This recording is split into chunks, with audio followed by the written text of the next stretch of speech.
Hello बच्चों, नमस्ते। How are you? सभी लोग अच्छे हैं। और आज का टॉपिक है करंट इलेक्ट्रिसिटी। आज 26 जून है और आज से ठीक 1 महीना है आपके एग्ज़ाम के लिए। नीट एग्जामिनेशन है 26 जुलाई 2020 को। तो आज से ठीक एक महीना है और क्रैश कोर्स करने के लिए भी ये काफ़ी वक्त है। कई बच्चे सोच रहे होंगे कि 1 महीने में क्या होगा, होपलेस हो जाते हैं या फिर किसी भी तरह से वो उन्हें मानसिक परेशानी होती है या तनाव बढ़ता है। तो तनाव और टेंशन लेने की बिल्कुल भी आपको ज़रूरत नहीं है। ये सिंपली हो जाता है और 1 महीना बहुत होता है। अगर हम सोचें तो 1 महीने में 720 घंटे होते हैं। अगर आप 1 घंटे में भी एक यूनिट कवर करते हैं रैपिड रिवीजन के थ्रू तो ये आसानी से हो जाता है। रेस्ट ऑफ 4 घंटे में आप अपने क्वेश्चंस लगा सकते हैं। तो ये सोचना बहुत बेकार है बच्चों कि ऐसा नहीं हो पाएगा। 2 थॉट हैं बड़े अच्छे। एक है nothing is good and bad but thinking is makes so it. तो बच्चों कुछ भी अच्छा और बुरा नहीं होता, हमारी सोच ही उसे अच्छा और बुरा बनाती है। कई बार हम सोचते हैं ये मुश्किल है और ये सिंपल है। सिंपल वो इसलिए है क्योंकि वो आपको आता है। मुश्किल कोई चीज तब होती है जब वो हमें आती नहीं है। तो हमें पहले उसे बेटर करना है तो वो भी सिंपल लगेगी, ठीक है, तो वो भी अच्छी लगेगी, वो भी बुरी नहीं लगेगी। और दूसरा थॉट है कि अपनी सोच का दायरा बढ़ाइए। जब आप सोचेंगे 720 आउट ऑफ 720 लाने की, देखिए कोइंसिडेंस, देखिए आपके पास 720 आवर्स बचे हैं और आपको मार्क भी ऑब्टेन करना है 720 ही।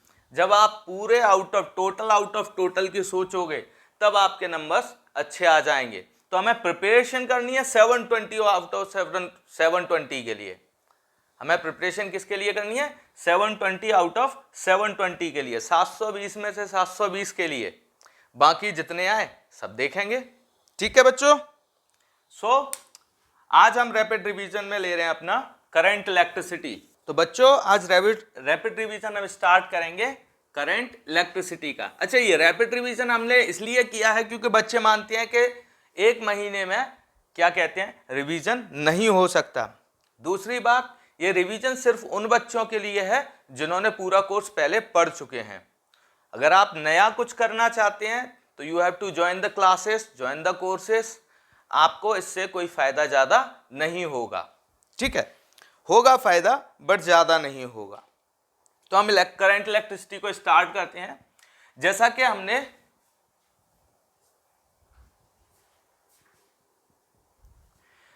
बच्चों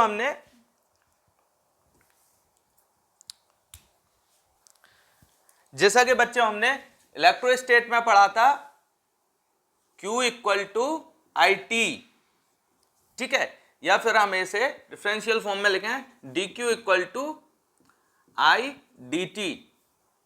यहां पर I क्या था हमारा? यहां पर I था हमारा करंट।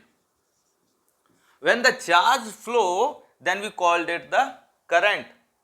जब चार्ज फ्लो करता है किसी वायर में, when the charge flow into a wire और metallic things from one point to another point, then we called it current. हम उसे करंट बोलते हैं। सिंपली हम करंट इक्वल टू क्या लिख सकते हैं? I is equal to dQ by dt। Simple हो गया बच्चों। तो आपको इसी फॉर्मूले को याद रखना है और हम इसमें रैपिड रिवीजन के थ्रू सिर्फ फॉर्मूलेज और दूसरी चीजों पर, छोटी छोटी चीजों पर ध्यान देंगे। तो यहां पर क्या हो जाएगा? करंट यूनिट की बात करें तो यहां हो जाएगा कूलम, ठीक है, और इसका हो जाएगा सेकेंड। तो कूलम पर सेकेंड इसकी यूनिट हो जाएगी एम्पियर। क्या हो जाएगा बच्चों? इसमें यूनिट हो जाएगी इसकी एम्पियर, ठीक है। इसे कैपिटल ए से डिनोट करते हैं हम। किससे करते हैं? कैपिटल ए से। तो ये हमारा करंट का हो गया। अब दूसरा आता है हमारा इसमें छोटा सा, वो होता है करंट डेंसिटी। क्या हो जाएगा बच्चों? Current density. करंट डेंसिटी को हम कैपिटल जे से रिप्रेजेंट करते हैं। देखिए डेंसिटी मींस क्या होता है, वॉल्यूम पर यूनिट एरिया या फिर मास पर यूनिट एरिया। तो हम मास पर यूनिट लेते हैं, लेकिन हमारा करंट का कोई मास नहीं होता तो हम इसका वॉल्यूम ले सकते हैं। तो हम लिख देंगे करंट पर यूनिट एरिया। ठीक है, इसको स्मॉल ए से कर लेते हैं, करंट पर यूनिट एरिया। तो क्या हो जाएगा, J is equal to I upon A. चाहो तो D I upon D A कर सकते हो आप इसको। ठीक है, D I upon D A है। अगर हमारा वायर कुछ इस तरह है तो यहां पर हम इसके क्रॉस सेक्शनल एरिया को ही लेंगे। किसको लेंगे, क्रॉस सेक्शनल एरिया को। तो पाई आर स्क्वायर का फॉर्मूला आप लगा सकते हो। तो क्या हो जाएगा, J equal to I upon Q A. अब सिंपली हम आई पर अपना पुराना वाला फॉर्मूला लगा दें तो J इज इक्वल टू हो जाएगा हमारा D Q upon D T upon D A. It change into D Q upon T into A. Okay, ठीक है बच्चों, ठीक है बच्चों, सिंपली हो गया। अब हमारा चार्ज का हमने फॉर्मूला पढ़ा था, चार्ज का क्या पढ़ा था हमने, चार्ज का पढ़ा था Q is equal to N E. तो N E upon D T A हो जाएगा। एन ई अपॉन क्या हो जाएगा बच्चों, D T A. N E upon क्या हो जाएगा बेटा, डी टी ए। चाहो अगर किसी क्रॉस सेक्शनल एरिया पर यह जा रहा है, ठीक है, और हमारे पास कोई एंगल मिलता है, क्रॉस सेक्शनल एरिया और यहां पर, ठीक है, कोई एंगल बनता है बिटवीन द जे डेंसिटी के बीच में कोई एंगल बनता है, तो हम सिंपली इसे N E A D A cos theta रख देंगे। क्या रख देंगे, डी ए कॉस थीटा। और सिंपली ये हमारा करंट डेंसिटी का फॉर्मूला बन गया। तो हमारा क्या बन गया बच्चों, ये करंट डेंसिटी का फॉर्मूला बन गया। उसी तरह अगर हम यहां से करंट निकालें अपना, तो डी आई इक्वल टू क्या हो जाएगा बच्चों, D A cos theta into J. तो क्या हो जाएगा, जे डी ए, और अगर एंगल है तो हमारा कॉस थीटा, और एंगल नहीं है तो सिंपली जे डी ए। चाहो तो जे इंटू ए भी रख सकते हो अगर आपके पास फाइनाइट एरिया है, किसी तरह का कोई चेंजेस नहीं है तो। ठीक है, अब नेक्स्ट देखते हैं बच्चों।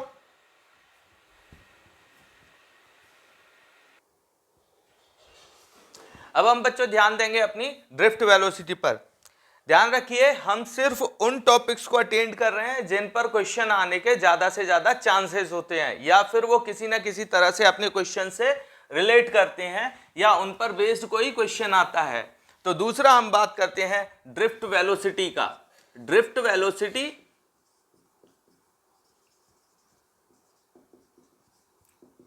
ठीक है, अब हम बात करते हैं अपनी ड्रिफ्ट वेलोसिटी का। ड्रिफ्ट वेलोसिटी को हम बेटा वीडी से रिप्रेजेंट करते हैं। किससे करते हैं, वीडी से। देखिए ड्रिफ्ट मतलब होता है खिसकना। क्या होता है, खिसकना। तो जब इलेक्ट्रॉन्स वायर में खिसकते हैं, क्योंकि उनके कोई व्हील्स तो लगे नहीं जो वो क्या कहता है रोल करके जाएंगे, वो खिसकते हुए जाते हैं, और इनका मूवमेंट कुछ इस तरह होता है कि कभी इलेक्ट्रॉन इधर जाएगा, कभी ऐसे जाएगा, फिर ऐसे, फिर ऐसे, फिर ऐसे, फिर ऐसे, फिर ऐसे, फिर ऐसे। तो ये किसी भी डायरेक्शन में जाते हुए इस तरह से खिसकते हुए इलेक्ट्रॉन इधर से आगे मूव करेगा। क्या करेगा, आगे मूव करेगा। हम किसी वेलोसिटी का अगर फॉर्मूला निकालते हैं, जब हम 11th अपने मोशन इन वन डायमेंशन को पढ़ते हैं, वहां पर वेलोसिटी, एक्सेलरेशन और इनिशियल वेलोसिटी ये सभी पढ़ते हैं, तो वहीं से ये फॉर्मूला आएगा। v इक्वल टू क्या होता है बच्चों, v इक्वल टू जनरली होता है u प्लस ए टी होता है, हमने पढ़ा था और हम जानते भी हैं। तो हम क्या करेंगे, किसी भी एक इलेक्ट्रॉन का अगर आपको वेलोसिटी निकालना है तो initial velocity plus A T, तो टी की जगह हम यहां पर टाउ का इस्तेमाल करेंगे। किसका इस्तेमाल करेंगे हम? टाउ का इस्तेमाल करेंगे बच्चों। ठीक है, किसका इस्तेमाल करेंगे बच्चों? यहां पर हम टाउ का। तो यहां पर एक्चुअली यू जो है वो हमारी इनिशियल वेलोसिटी है और यहां पर ए टी जो है सो एक्सेलरेशन इनटू टाइम है। एक हम देखें तो ए टी या ए टाउ जो है, ए टाउ है the velocity acquired by the electron under the influence of electric field. तो ये क्या हो गया बेटा?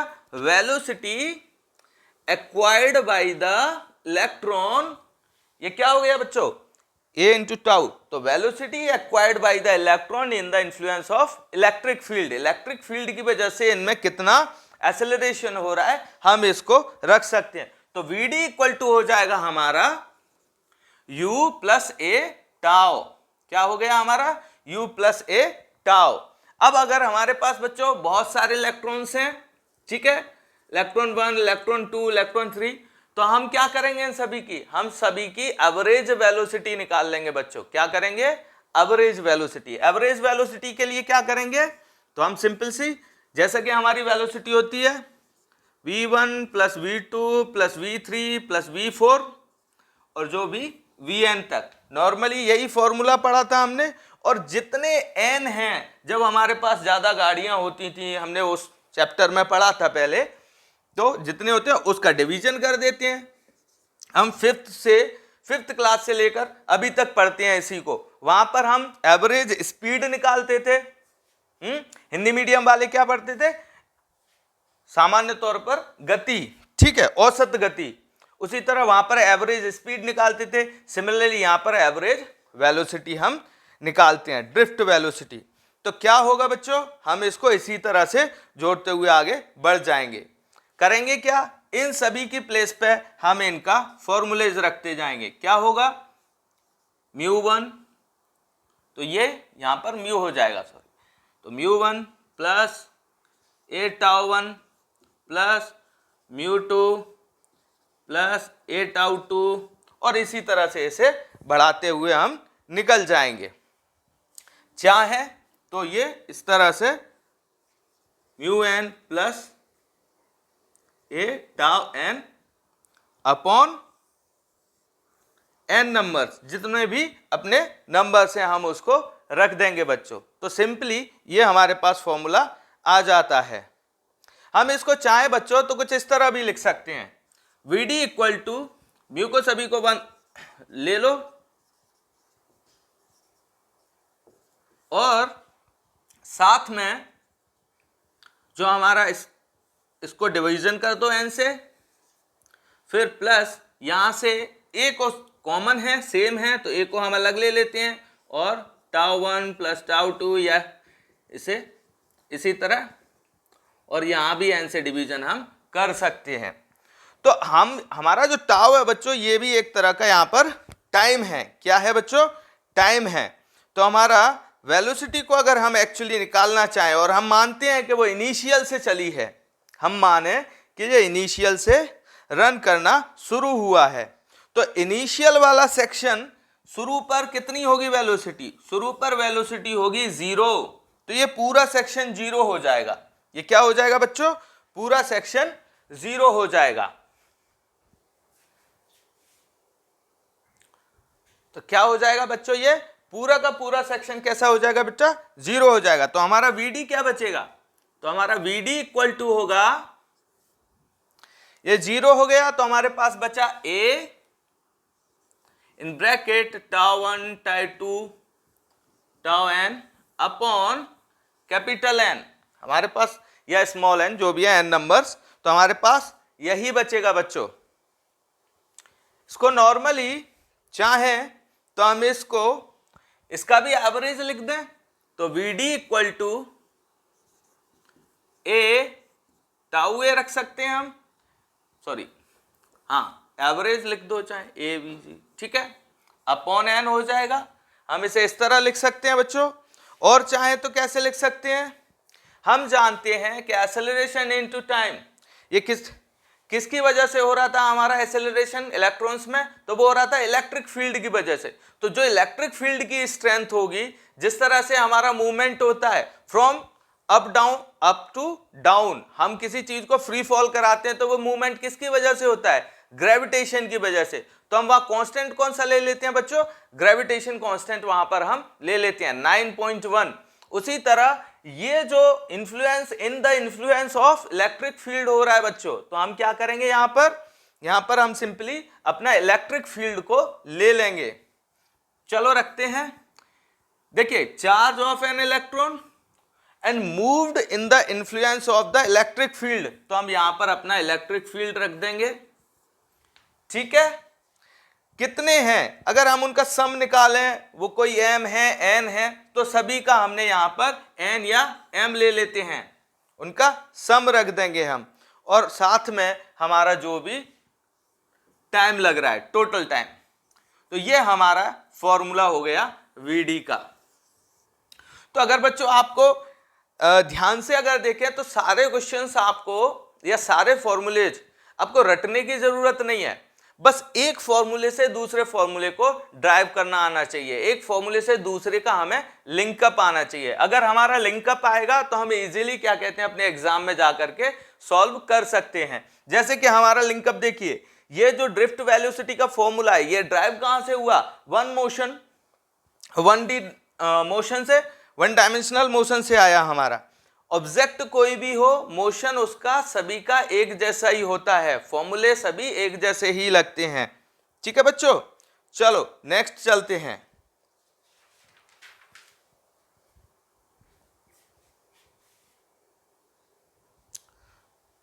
तो बच्चों अब हम देखेंगे अपने ओम्स लॉ को। किसको देखेंगे? Ohm's law. हम जनरली पढ़ते आते हैं V is directly proportional to current, और हमने बाद में इसका फॉर्मूला पढ़ा था। क्या पढ़ा था बच्चों? V equal to I R. तो हमने इसका फॉर्मूला क्या पढ़ा था बच्चों? V equal to I R. R is the resistance, और इट इज रेजिस्टेंस क्या होता है? It is the property of the material to oppose the flow of current, वो करंट के फ्लो का अपोज करता है। तो हम इसको जरा देखते हैं बच्चों, ये आया कैसे? हमने देखा था अपनी करंट डेंसिटी। तो करंट डेंसिटी इक्वल टू क्या बोल सकते हैं हम? वायर लीनियर होता है और सरफेस भी होती है उसकी। तो डेंसिटी ऑन द वायर या linear density into electric field present into the wire, और जितना इलेक्ट्रिक फील्ड होगा, जितना चार्ज होगा, उतना इलेक्ट्रिक फील्ड होगा। हमने पिछले चैप्टर में इलेक्ट्रोस्टेट में पढ़ा था 1/4πε0 Q/r², तो वहां ये E का था। ठीक है, इलेक्ट्रिक फील्ड हो गया। अब अगर उस वायर की लेंथ अगर L है बच्चों, L लेंथ का वायर है, तो हम क्या करेंगे? J is equal to, J को हम क्या लिख सकते थे? अभी हमने ड्राइव किया था बच्चों, क्या लिख सकते थे? I/A। J को हम क्या लिख सकते हैं बच्चों? I/A। तो I/A हो गया हमारा सिग्मा, हमारा सिग्मा की जगह रहेगा क्योंकि ये एक डेंसिटी है। ठीक है, और E को क्या लिख सकते हैं? इसको लिख सकते हैं हम इलेक्ट्रिक फील्ड को पोटेंशियल पर यूनिट लेंथ, तो V/L लिख सकते हैं अगर हमारा L लेंथ का वायर है बच्चों। तो I/A equal to sigma V/L हो जाएगा। ठीक है बच्चों, ये बात समझ में आ रही है? अभी हम इसको और आगे देखते हैं। देखिए, यहां पर सिग्मा को डेंसिटी हमने पहले पढ़ा है, अब हम इसको डेंसिटी किसी की जितनी होगी उतनी ही उसकी कंडक्टिविटी होगी। ठीक है, हम सोचते हैं कि अक्सर ये क्या कहते हैं, दोनों अलग अलग यूनिट में अलग अलग वो हैं, साइन चेंज किए गए हैं, बट ऐसा नहीं है। जो जितना डेंस होगा उसकी कंडक्टिविटी उतनी होगी। तो हम सिग्मा से अपनी कंडक्टिविटी को भी डिनोट कर सकते हैं। तो सिग्मा इक्वल टू क्या हो जाएगा बेटा? 1/ρ। रो क्या है? ये कंडक्टिविटी हो गई, तो ये हमारी रेजिस्टिविटी हो गई, the density of the resistance. ठीक है, कितने, हर मटेरियल की अपनी एक रेजिस्टिविटी होती है, तो वो इसकी वो हो गई। अब हम इसको कुछ दूसरे तरीके से भी लिख सकते हैं।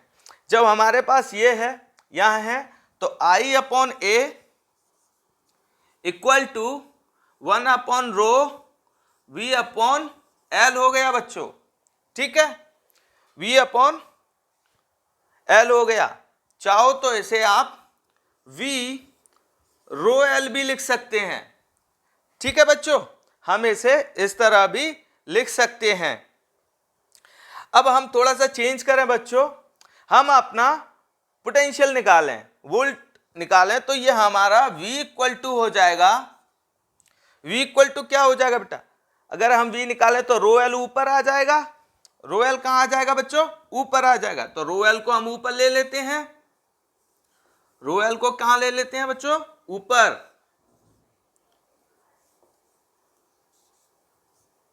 ठीक है, रो L को ऊपर ले लेते हैं बच्चों। और हमारा एरिया, क्योंकि अगर हमारी डेंसिटी है तो एरिया भी होगा, लेंथ के साथ में कुछ ना कुछ क्रॉस सेक्शनल एरिया तो वायर का हो गई, तो हम उस एरिया को हम नीचे ले लेते हैं, क्योंकि रेजिस्टिविटी उतनी ही होगी जितना एरिया होगा, ठीक है, क्योंकि डेंसिटी है एक तरह की, ये जितना ज्यादा डेंस होगा उतना ज्यादा अपोज करेगा, जितना ज्यादा एरिया होगा उतनी ज्यादा डेंसिटी बढ़ेगी। तो इसको हमने नीचे ले लिया, ठीक है बच्चों।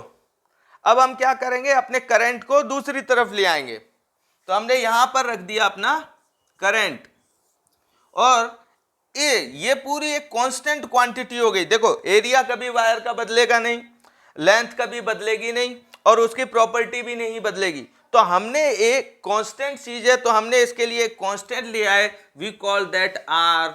और ये आर क्या होता है बेटा, हमारा रेजिस्टेंस होता है, ये हर वायर का फिक्स होता है, तो हमने आर ले आए, तो आर ले आए और इसके बदले में साथ में हमने यहां पर आई रख दिया, तो हमारा formula V equal to R I या फिर V equal to I R ये बन गया।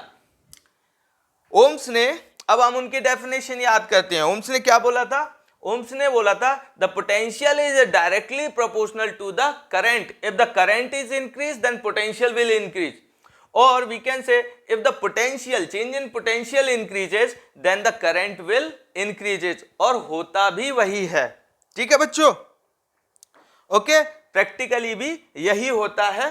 किसी दिन हम आपको इसका प्रैक्टिकल करके भी दिखाएंगे, बट ये रैपिड रिवीजन है और अभी प्रैक्टिकल्स करना और दिखाना थोड़ा सा मुश्किल हो रहा है, तो हम इसमें थ्योरेटिकल पढ़ेंगे, ठीक है बच्चों। तो हमारा इसका ग्राफ कैसा बनेगा, जब ये डायरेक्ट, ठीक है बच्चों, तो अब जब ये डायरेक्टली प्रोपोर्शनल है बच्चों, तो हम क्या करेंगे, इसमें अपना V और I का ग्राफ निकालते हैं। जब भी कोई चीज डायरेक्टली प्रोपोर्शनल होती है दो यूनिट्स आपस में, तो हम उनको किस तरह से लेते हैं, हम उनको सेट एट 45 डिग्री के एंगल पर हम उनका इस तरह से लेते हैं। ये वाला हमारा V हो गया, तो ये वाला हमारा I हो गया, तो ये हमारा पोटेंशियल हो गया, ये हमारा करंट हो गया, और ये इनका ग्राफ हो गया। ओके बच्चों,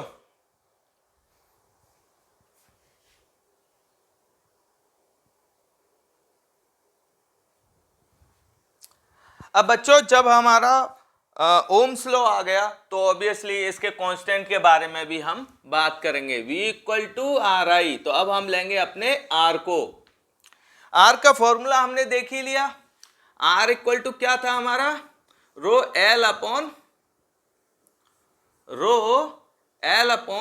A। तो L is the length of the wire, A is the cross sectional area of the wire, and the rho is the property of that material. Okay, ठीक है।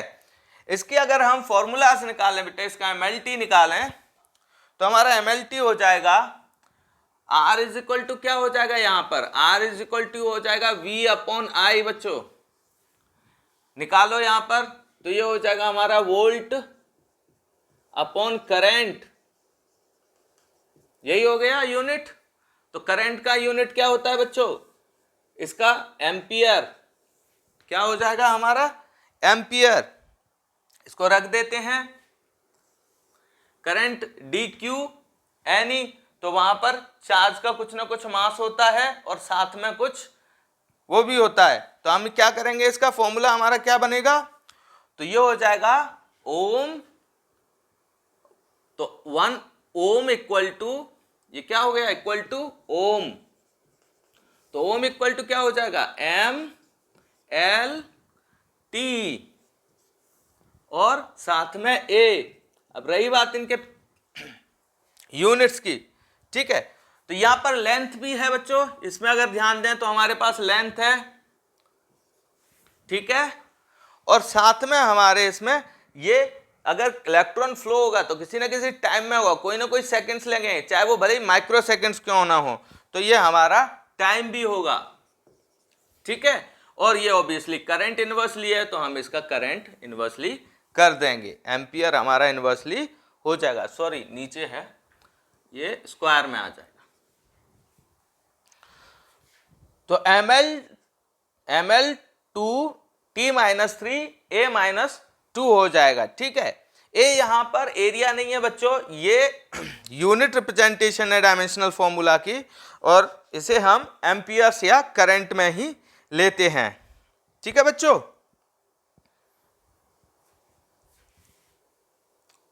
अब इसी से रिलेटेड बच्चों एक क्वेश्चन आ जाता है, on the basis of mobility of electron, ठीक है, तो हमारा मोबिलिटी को हम अपने म्यू से रिप्रेजेंट करते हैं बच्चों, और mu equal to mobility equal to यहां पर क्या हो जाएगा, हमारा मोबिलिटी होती है वेलोसिटी अपॉन इलेक्ट्रिक फील्ड, किसी इलेक्ट्रिक फील्ड में तो मोबाइल रहेगा ही वो, और किसी ना किसी वेलोसिटी से वो मोबिलिटी शो करेगा, तो electric field velocity upon electric field इसका बच्चों हो जाएगा। अब हम अपने पुराने फॉर्मूले Vd को इसमें रख देते हैं, हम किसको रख देंगे बच्चों इसमें, Vd को। अगर हमारे पास एक इलेक्ट्रॉन है तो हम क्या करेंगे, E रख देंगे, ठीक है बच्चों, और टाउ हमारा लग ही रहा था साथ में, और क्या था बच्चों वहां पर, और हमारा electric field upon electric field हमारा ये हो गया, ठीक है। तो हम यहां से भी अगर अपना Vd का फॉर्मूला निकालें तो वो भी एक बन जाएगा, तो Vd is equal to E T E, ठीक है, small E T and E upon क्या हो जाएगा, टोटल मोबिलिटी, कितना हो जाएगा, टोटल मोबिलिटी, तो अपॉन एम भी हम रख सकते हैं, तो क्या कर सकते हैं हम यहां पर, एम भी हम रख सकते हैं। मोबिलिटी की यूनिट क्या होगी बेटा, तो देखो मोबिलिटी की यूनिट हो जाएगी हमारी, इसके फॉर्मूले से देखें, वेलोसिटी और इलेक्ट्रिक फील्ड है, तो यहां पर मोबिलिटी की हम, और ये वायर छोटा सा होगा, पतला होगा, तो ऑब्वियसली हम इसको छोटे में ही लेंगे, तो ये हमारा हो जाएगा सेंटीमीटर स्क्वायर अपॉन, और क्या इलेक्ट्रिक फील्ड है बच्चों, तो क्या होता है electric field, equal to potential के आसपास ही होता है, तो हम इसको वी एस रख देंगे, वी इंटू एस, एस यहां पर सेकेंड को रिप्रेजेंट कर रहा है, तो ये हमारी इसकी यूनिट हो गई, centimetre square upon V into S.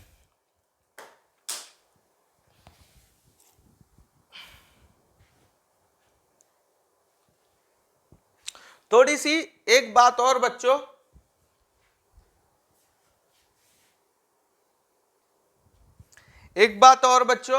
कि हम जानते हैं कि हमारी रेजिस्टेंस की वजह से टेम्परेचर, वायर कभी कभी गर्म हो जाते हैं, फ्यूज तक उड़ जाते हैं, इसका रीजन क्या है, तो रीजन ये है कि रेजिस्टेंस जो है वो टेम्परेचर डिपेंडेंट है, और टेम्परेचर किसी चीज में अगर हम जैसे हीटर की कॉइल को जलाते हैं, ब्लिंकिंग ऑफ अब बल्ब, तो ये जो चेंजेस आते हैं ये भी हमारे रेजिस्टेंस की वजह से ही आते हैं। कई बच्चों में ऐसे दिमाग में रहता है, वो सोचते हैं कि रेजिस्टेंस एक बेकार चीज है, ये हमारे करंट को फ्लो को रोक रही है, बट आपको हम बता दें, और मैं बताना चाहूंगा कि रेजिस्टेंस कोई एविल नहीं है, it's a necessary thing.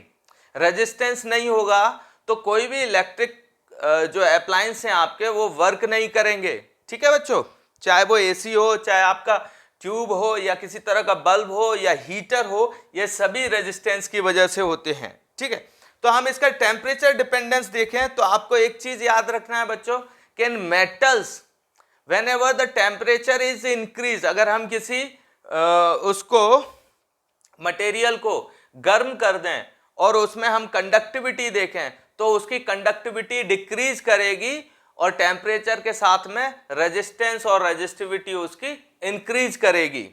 On the other hand हम अगर सेमीकंडक्टर को लें और उस सेमीकंडक्टर को हम गर्म करते हैं तो उसकी रेजिस्टिविटी डिक्रीज होती है और कंडक्टिविटी बढ़ती है। रीजन इसका सिंपल है बच्चों कि जो हमारा मेटल होता है न्यूट्रल स्टेट में उसमें इन्फिनिट कंडक्टिविटी मानी जाती है, ठीक है, ऑन एवरेजन, और रेजिस्टेंस उसमें कम माना जाता है। टेम्परेचर बढ़ाने की वजह से उसके जो मॉलिक्यूल्स होते हैं वो अपना शेप बदलने लगते हैं, जिसकी वजह से उसमें रेजिस्टिविटी बढ़ जाती है। On the other hand semiconductors में कंडक्टिविटी कम होती है, ठीक है, जीरो नहीं होती लेकिन बहुत ज्यादा भी नहीं होती, ठीक है बच्चों, और उसमें इस वजह से टेम्परेचर बढ़ने की वजह से वो फैलना शुरू कर देते हैं और उनके मॉलिक्यूल्स में गैप बनने लगता है और उनको एक इलेक्ट्रॉन को फ्लो होने के लिए जो एंथैल्पी चाहिए, ठीक है, वो उसको मिल जाती है, जिसकी वजह से उनकी कंडक्टिविटी इंक्रीज कर जाती है। तो ये एक सिंपल सा फंडा है बच्चों, इसको समझने का ज्यादा दिमाग लगाने की आपको आवश्यकता नहीं है, ठीक है। तो टेम्परेचर डिपेंडेंस होता है रेजिस्टेंस, हमेशा हमें याद रखना है। लेकिन एक और चीज होती है इसके वजह से कि अगर किसी वायर में हम करंट फ्लो करते हैं और उसका रेजिस्टेंस ज्यादा है तो उस वायर में भी हीट जनरेट होना शुरू हो जाती है, और इसका एग्जाम्पल है हमारे हीटर। उनकी कॉइल इसलिए क्या कहते हैं हमें हीट देती है क्योंकि उसका रेजिस्टेंस ज्यादा होता है। हालांकि ये बात एक अलग है कि साथ में उनका हम टेम्परेचर भी, जो बॉइलिंग पॉइंट है और जो मेल्टिंग पॉइंट है, वो हम उनका हायर करके रखते हैं, जिसकी वजह से वो पिघल ना जाए। अगर हायर बॉइलिंग पॉइंट या फिर नॉर्मली बॉइलिंग पॉइंट तक उनके या फिर मेल्टिंग पॉइंट तक हीट पहुंच जाती है रेजिस्टेंस की वजह से, तो वायर पिघल जाते हैं। और इसका एग्जाम्पल है हमारे स्विचेज में, जो बाहर एक मेन चाबी होती है सभी के, कटआउट जो होता है उसमें जो वायर लगा रहता है वो लो मेल्टिंग पॉइंट का होता है, तो जब शॉर्ट सर्किट होता है तो अपने आप ब्रेक कर देता है वो सर्किट को, ठीक है।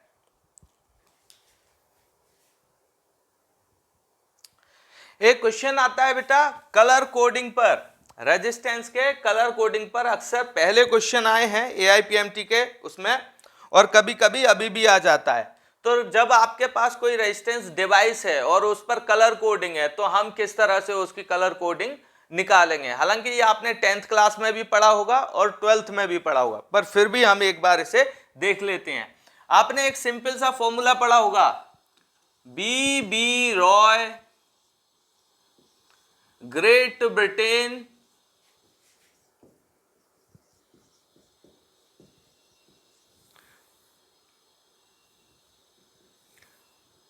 वेरी गुड वाइफ,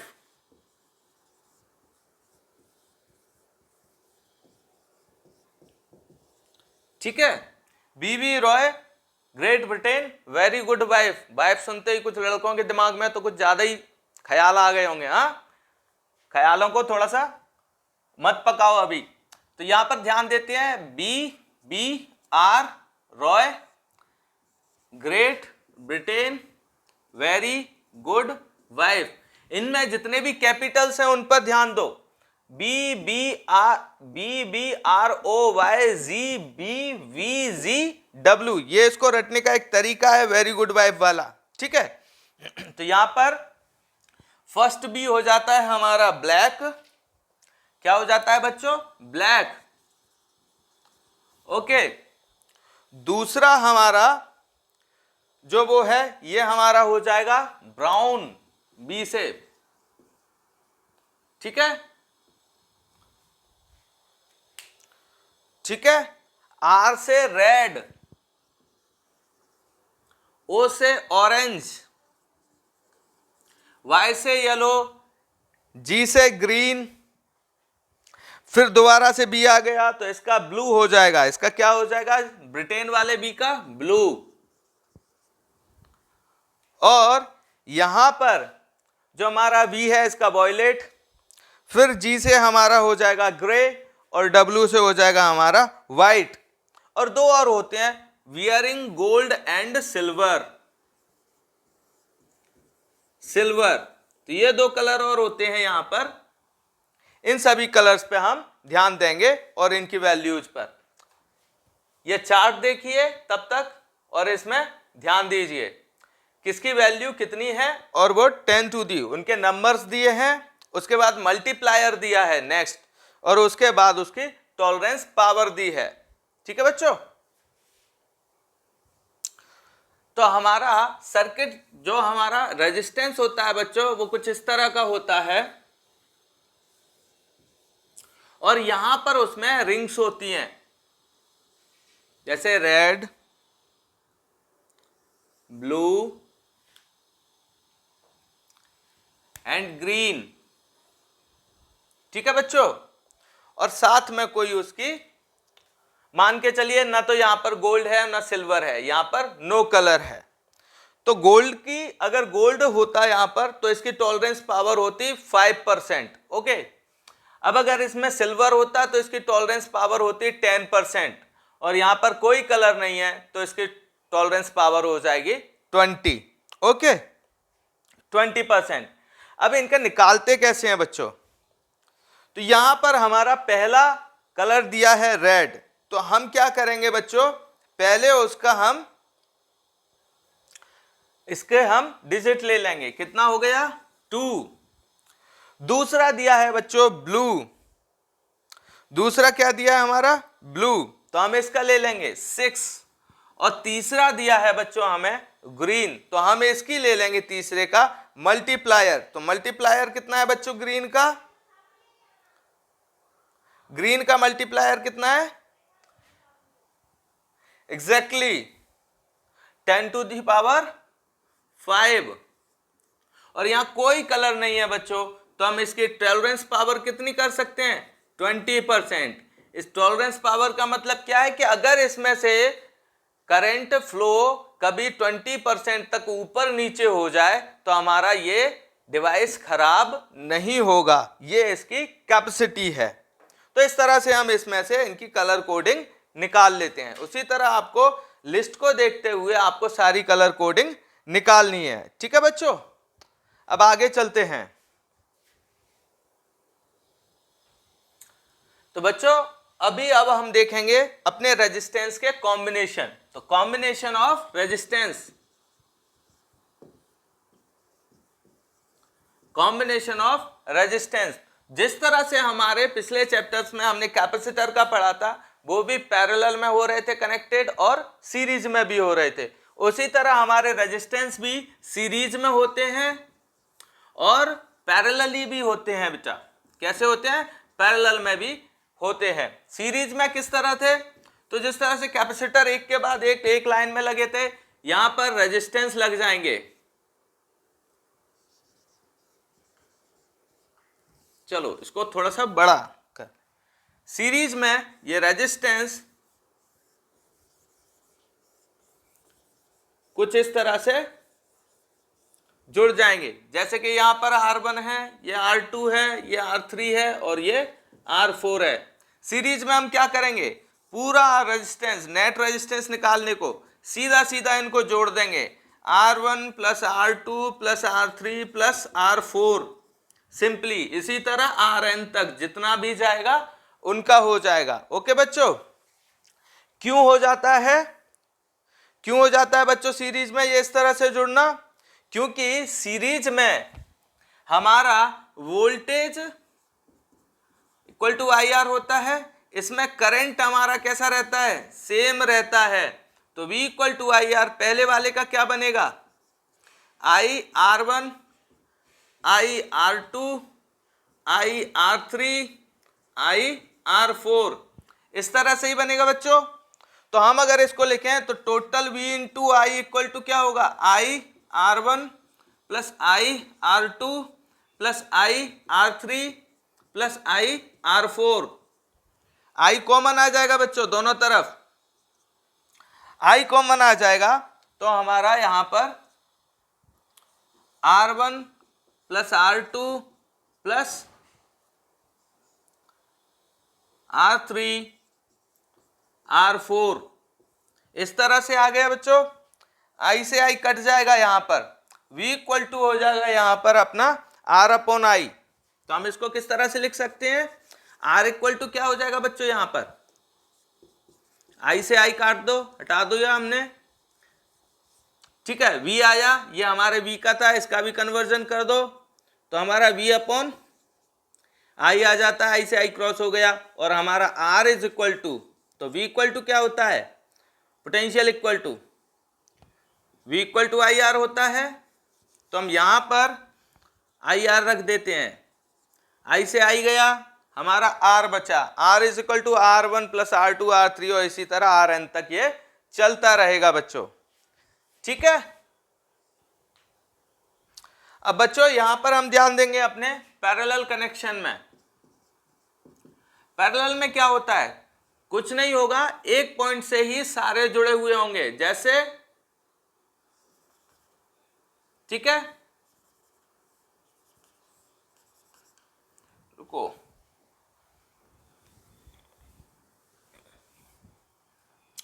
जैसे ये हमारा एक रेजिस्टेंस है, ये हमारा दूसरा रेजिस्टेंस है, ये हमारा तीसरा रेजिस्टेंस है, और ये हमारा चौथा रेजिस्टेंस है। ये सभी हमने जोड़ दिए, और ये एक पॉइंट से हमारे इस तरह से बैटरी से जुड़ जाएंगे, ठीक है।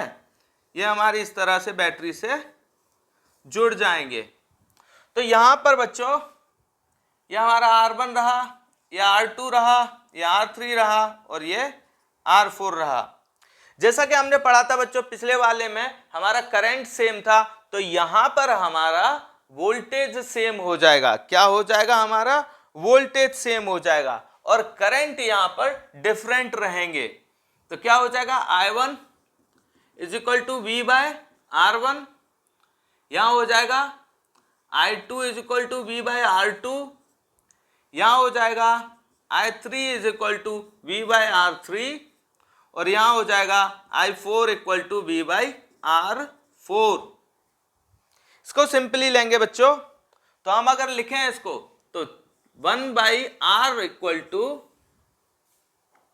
या हम इसे पूरा लिखें V by R equal to, तो V by R equal to क्या हो जाएगा बच्चों, V by R equal to हो जाएगा V upon R1 plus V upon R2 plus V upon R3 plus V upon R4, और इसी तरह V अपॉन Rn तक चलेगा।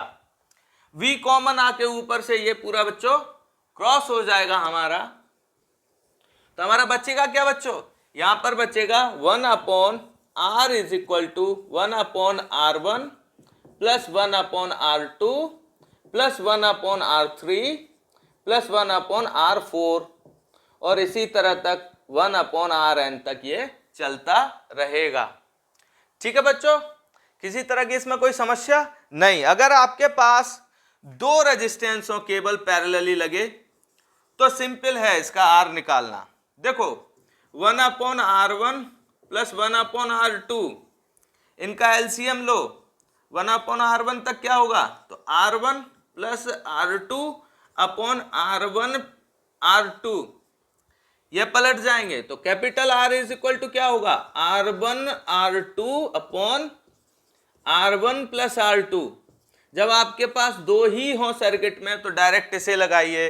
फॉर एग्जाम्पल R1 हमारा 2 है, R2 हमारा 4 है, तो हमें यहाँ पर 8/6 आंसर मिल जाएगा, ठीक है बच्चों।